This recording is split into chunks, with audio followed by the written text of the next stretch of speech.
everybody, and welcome into episode 14 of your fortnightly video games podcast hosted by the offrailgamer. Off the rails.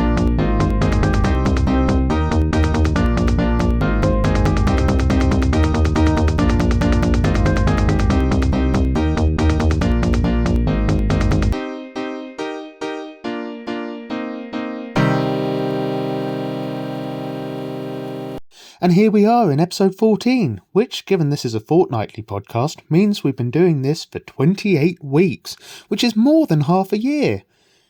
Who'd have thunk all the way back in episode 1 that we'd ever have made it this far?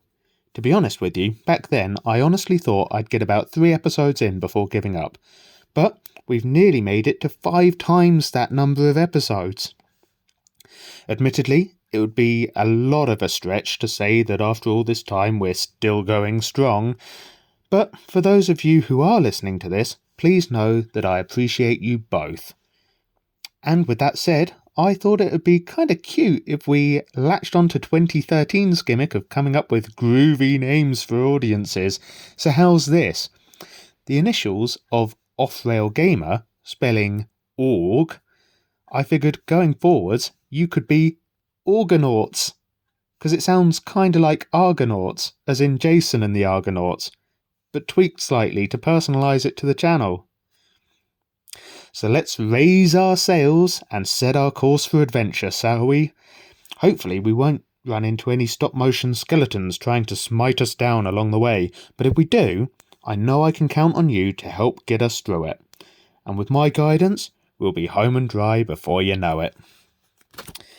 Now, before I get too carried away with analogies, permit me, if you will, to take a minute of your time to tell you about the other platforms you can find me on.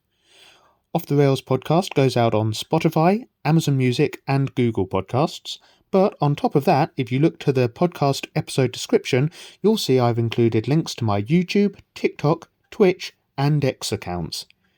We also have a semi-regular segment on the podcast called Listeners' Whispers, in which I read out comments sent in by you, the listeners at home, or work, in the car, at the gym. Listen, don't let me tell you where to listen from. Just find a comfy spot that works for you. If you've got something to share, simply write in to offrailgamer@gmail.com, also included in the episode description. And if you keep it clean and aren't too mean, I just might read it out in the next episode. And with all that out of the way, we conclude our introduction to this week's show and may proceed to the first regular segment, and I'll tell you all about some of the games I've been playing recently.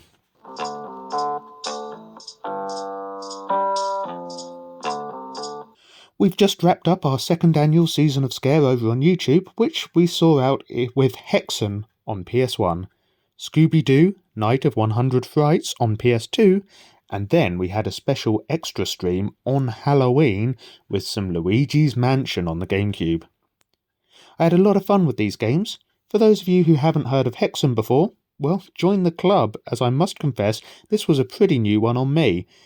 This plays very similar to Doom, being first person, with some aesthetic similarities.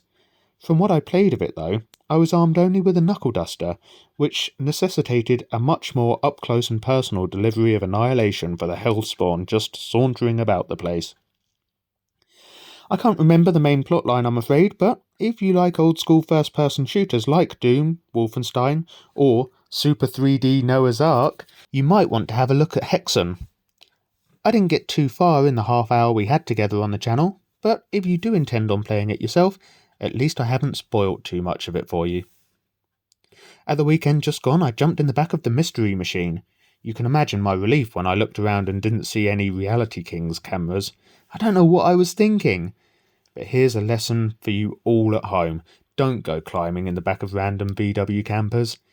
If you need to get home, try and find a legit taxi company licensed with your local council, or call a friend or relative. Anyway, we showed up at a creepy old mansion where we were invited to look for ghosts. Raggy, I'm red. No, I never did learn to imitate animation's most famous Great Dane, sorry about that. I thought Night of 100 Frights was a pretty good game, with a lot of the humour of the Scooby-Doo cartoon series, and I was pleasantly surprised at the controls too. For the most part, Scooby handled pretty well, which was never a given, even in PS2 era. If you get the chance, I'd have a look at this title. It ain't half bad. And just 2 nights ago, to commemorate the spookiest day of the year, I played some Nintendo GameCube. I know, perish the thought, right? Ha! No, we fired up the GameCube to play some Luigi's Mansion. I'm sure you're familiar already, but Luigi's Mansion is a terrific game series in which you lead Mario's brother around a haunted house with a vacuum cleaner. But this is no Henry Hoover. Nay, this machine kills fascist ghosts. That's not to say that all the ghosts in Luigi's Mansion are fascists. I was merely playing on the words marked on Woody Guthrie's guitar. I do that, you see. I sneak in all these little jokes to my podcasts, and I wonder how many of them land, and how many of them soar so high above your heads I ought to be letting air traffic control know every time a new episode's going out. For those of you who did get it, give yourself a nice pat on the back. You're in my inner circle of Organauts. Anyway, I can't help thinking we've gone off topic a bit. So where were we? Nintendo GameCube, perish the thought. Ah yes, Luigi's Mansion. I hope it didn't give you nightmares. Not before Christmas, anyway. Luigi's Mansion was great fun, and I had a blast playing it. I only hope you found watching me play it half as much fun. Off-channel, Cities Skylines 2 launched on PC and was available for free download with Game Pass. Unfortunately, the frame rate on my laptop made it unplayable, so I jumped back into the first title again instead. I tell you, I can't wait for the console release of this game to finally get to see all that's new. Last time out, I also mentioned that I'd been playing Assassin's Creed Mirage, but, confession time, it was starting to feel like too much of a chore forcing myself to play it, so instead, I started up a new game of Origins, which really did my mental health a world of good. I know a lot of fans got a bit whiny bitch about the last 3 games, but the format of Mirage just felt like a massive step backwards to me. You can't please everyone, I guess, but I can't say with any certainty whether I'll be completing Basim's game or not. Anyway, that's what I've been playing recently. I haven't had any listener emails in, so let's grab a bit of news, and then hopefully I can think of a topic to drone on about for the remaining 15 minutes or so.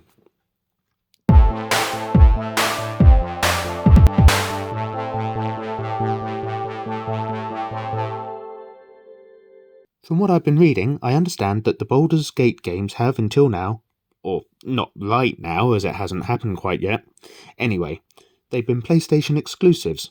Now write in and tell me that's not the case. Well, the internet led me to believe that that is the case, so blame them, whoever they are. So the point of mentioning this is that Baldur's Gate 3 is actually coming to Xbox and probably by the end of this calendar year, so that may or may not be something to look forward to. I haven't ever played a Baldur's Gate game, so I don't honestly know. But if they are any good, I might get round to checking it out. I've popped a link to a Game Leap article in the podcast episode description. That will do a much better job of telling you more about this than I've been able to. Gosh, Game Leap, you've really shown me up there. Now for this next piece of news, I don't have a link to share with you, but Spider-Man 2 released in the last 2 weeks. Within just a day or two I was getting reports that people had not only completed it, but had even earned the Platinum Trophy as well. So it's a short game then? Well, most people are saying that the main story missions should take you around 18 hours to complete, which is roughly on a par with the first game. But at almost double the price, offrailgamer is going to wait for that £70 price tag to come down quite a lot before picking this game up. I'll bet it'll be free with PS Plus at some point anyway. I'm sure Miles Morales found its way on there. Switch 2 could look like one of Nintendo's classic handhelds. That's the Kotaku headline when you click the second link I posted at the bottom of the podcast episode description. Apparently, Nintendo have filed a patent on something that looks more akin to the 3DS in design than it does their latest console outing. Only this design has 3 screens? Nintendo, what are you thinking? We mere mortals only have 2 eyes, and I can only imagine how we'll have to cross them to see everything that's going on across so many displays. Anyway, it'll be interesting to see what they do come out with, and let's hope it shares the success of the Switch rather than the Wii U. And finally, we looked at IGN for the big story this week, as they give us a rundown of all the characters announced for Tekken 8 so far. I have, of course, included the link in the podcast episode description. On Halloween night, no less, news broke of 4 new characters added to the roster. Zafina, first introduced in Tekken 6, she's an astrologist, martial artist, assassin. But not the Zodiac Killer? Don't ask her to tell your fortune. I'm guessing it'll be a shallow grave somewhere in the Nevada desert alongside Joe Pesci from Casino. Then there's Alisa Boskonovich, an android created by Dr. Boskonovich of Tekken 3 fame. I wonder if she dreams of electric sheep. For work, she is protector of Jin Kazama, but in her free time her hobbies include writing a diary. And that's it for her personal interests, apparently. Heihachi Mishima's adopted son is joining the festivities in Tekken 8. CEO of Violet Systems, this handsome young devil enjoys flying kites, playing golf, and wooing women, among other things. Lock up your daughters, 'cause Lee's stepping out tonight. And speaking of devils, only because it was announced on Halloween, I've decided to mention the inclusion of Devil Jin last of all. I mean, it seems the most fitting for what was Season of Scare, right? Only guess what? There's one even more horrifying than Satan himself. Take that as fair warning for what I'm about to tell you. For you see, apparently there's going to be a bonus appearance, if it can really be considered a bonus. I mean, that's like referring to welfare as benefits, yet I fail to see how poverty could be considered a benefit by anyone's definition. Nonetheless, it's being billed as a bonus appearance by Panda. And that's your gaming news for this week, folks. I hope it didn't leave the same sour taste in your mouth as the last time. Now, should we talk about something else for a bit? Here's your main event.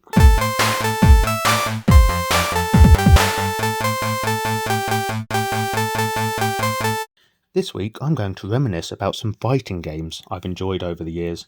Let's aim for 7, shall we? That seems as good a number as any to me. And of course, you can't talk about fighting games without talking about Street Fighter 2. Street Fighter 2 gave us an expanded roster of fighters not seen in the first game, including Akuma, Balrog, Blanka, Cammy, Chun-Li, DJ, Dalsim, Edmund Honda, Fei Long, who was apparently inspired by Bruce Lee, Guile, M. Bison, T-Hawk, Vega, Violent Ken. I mean, I thought Ken was violent enough as it was. And Zangief. I mean, these are all characters you'll most likely picture in your mind's eye, unless you have aphantasia, in which case please forget I said anything and accept my humblest apologies. I can't imagine not having that retreat to escape to when real life gets too dull to deal with, which seems to be quite frequent given the amount of daydreaming I get up to. I swear, I have way more dreams when I'm awake than I do when I'm asleep. But that's for a different discussion, so let's turn our attention back to Street Fighter 2, please. As I was saying before I was so rudely interrupted, these are all characters you'll most likely picture in your mind's eye, as long as you don't have aphantasia, when you think of Street Fighter. They've become practically synonymous with the franchise, which is just one reason Street Fighter 2 is so awesome. Oh, that and the fact you get to beat up an actual car. Yeah, teach it a lesson. If you don't know, Cammy is the blonde who wears a leotard and a beret. Blanka is the green dude with 4 arms. M. Bison wears the big hat and burgundy number. And Guile, I'm pretty sure, has a hairstyle that defies gravity even more than Paul Phoenix's fresh cut in the Tekken series. And one of those guys is the Sumo, who, thinking of Tekken again, reminds me of Ganryu. You may remember that in a previous podcast I talked about how I used to play, or at least at the time thought I was playing, a Street Fighter arcade machine at a soft play where many of us used to have our birthdays hosted. Thinking back, many of these characters were featured, so it probably was a Street Fighter 2 cabinet. And that means this game played an influential role in Off-Rail's life at a tender young age.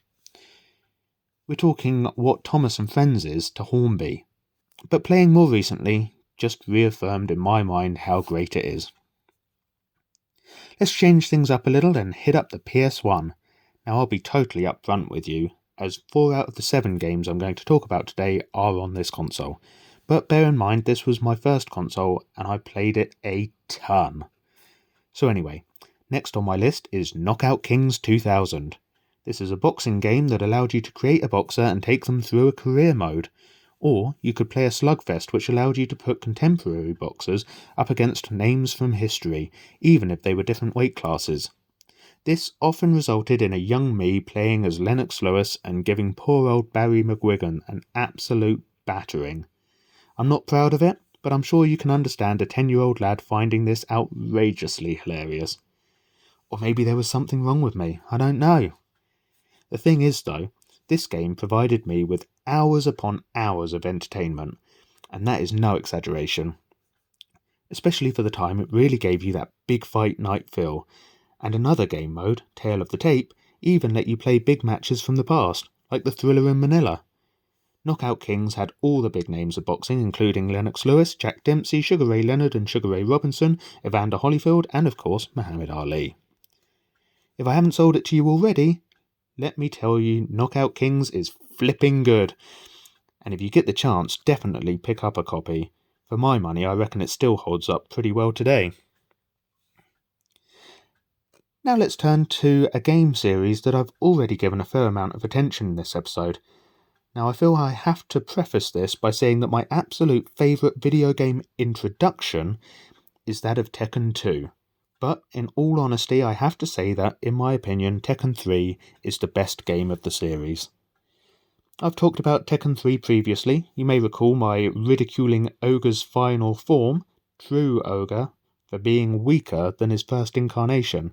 So rather than talking at length again on the cast of fighters and the storyline, allow me instead to talk more around my memories spending time with this game. Two of my friends from the road where I grew up got PS1 consoles for Christmas the same year I did, and the one game all three of us had was Tekken 3. We used to share how we were progressing with characters, what alternate outfits we had unlocked and how we got them, and of course we'd talk about the cutscenes you get upon vanquishing all your opponents. A popular one was of Brian tearing the top off a tank and swinging it like an Olympic hammer throw before sending it flying into a group of anonymous would-be assailants. Naturally, one of our collective favourite fighters was Eddie Gordo with his unique stance and moveset that was more like a dance than a martial art. Capoeira, anybody? Maybe. I'm not actually certain. And by the way, I must thank Bob's Burgers for teaching me about capoeira. Just as a short aside. As a kid, I unlocked nearly every character in Tekken 3, but never did get Dr. Boskonovich as a playable. To my knowledge, only one of my mates achieved this. And of course, I need to mention Tekken Ball before changing topic. This was a game mode that saw the characters play some 1v1 beach volleyball. No skimpy outfits though, so you can stop getting so excited. This is Tekken after all, not Dead or Alive. Anyway, Tekken Ball offered a fun little aside from the more serious main content of the game. Oh, you didn't know? Your ass better call somebody!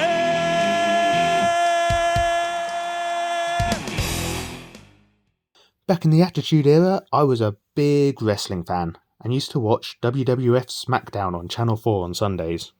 What you've just heard, of course, was the start of the Road Dogs walk-in music.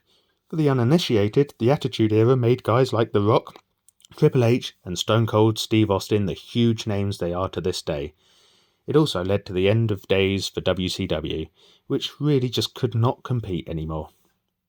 With WWF ultimately buying out WCW, there was a great invasion angle where superstars would interrupt the rival shows and ambush one another's regulars. It was a really exciting time in wrestling, and the two SmackDown games on PS1 put you right in the middle of the action, having Undertaker chokeslam Mankind through the roof of Hell in a Cell, or the Dudley Boys put Edge and Christian through a table or two. Man, I loved these games as a kid.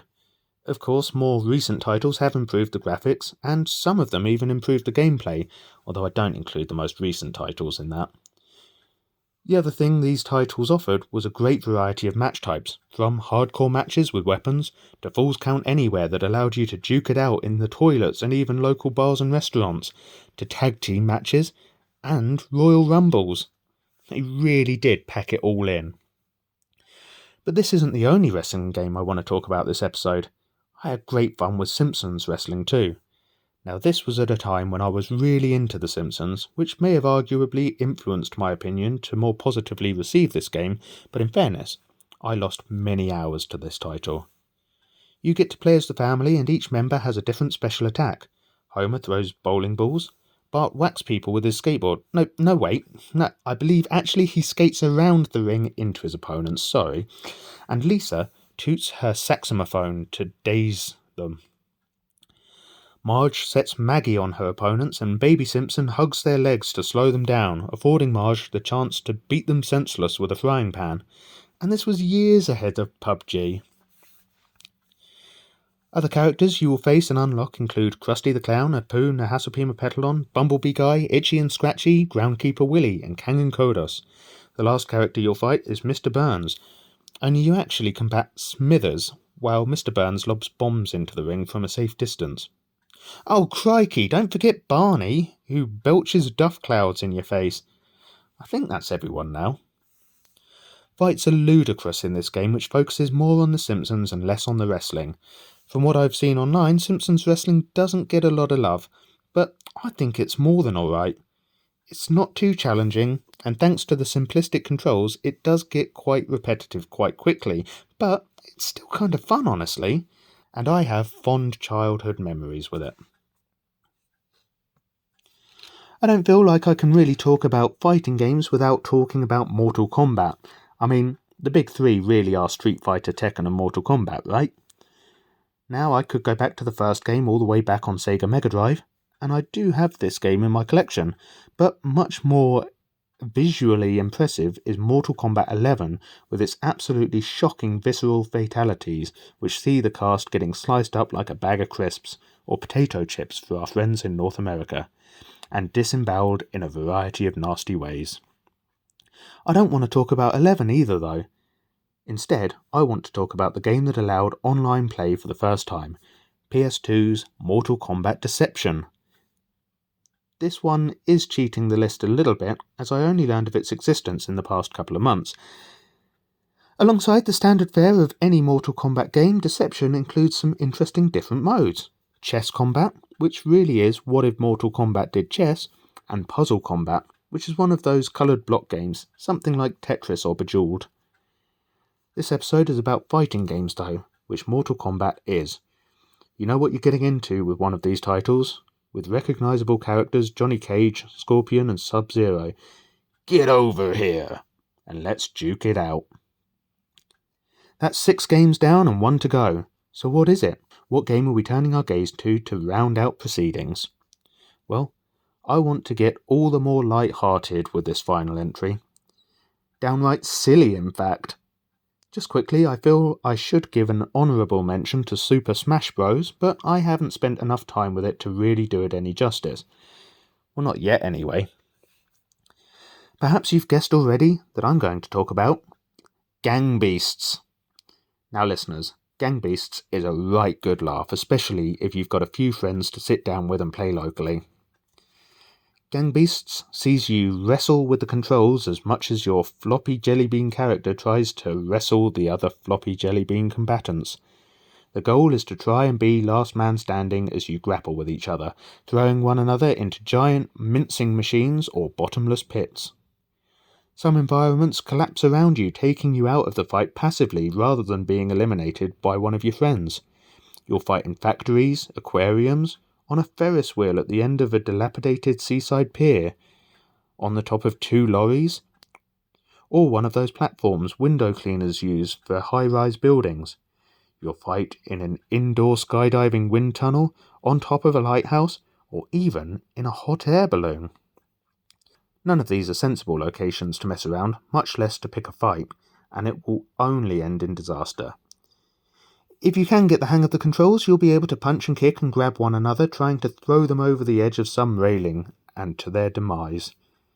Honestly, do yourself a favour and grab a copy of Gang Beasts, 4 controllers, and invite 3 buddies over. You'll have an absolute riot with this one. But with that, we come to the end of Off the Rails episode 14. I really hope you enjoyed the show, and I want to thank you very much for listening. I'll be back here in 2 weeks' time with episode 15, and I hope to catch you then. Remember, if you would like to write in, just email offrailgamer@gmail.com. Keep it clean and don't be mean, and I just might read it out next time. I've got this Saturday's YouTube episode scheduled and ready to go, so do check that out. And until next time, bye!